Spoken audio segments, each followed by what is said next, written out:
This is Taylor Scammahorn, part 2 of my video submission.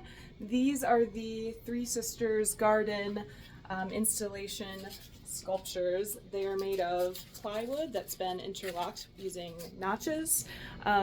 These were on display with a farm stand to talk about reciprocity, both in ecosystems as well as in stewardship that has to take place in community building.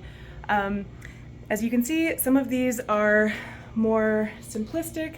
It would be great to be able to transport these. They do all come apart and lay flat as 2 by 4 foot stacks that only are about like that thick.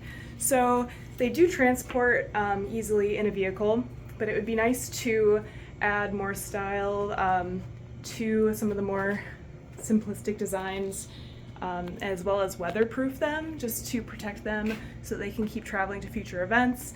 I would love to be able to keep compounding on the work that I make for these recurring events so that it can grow bigger and bigger, and we can keep creating this sort of immersive feel to the event as an art experience.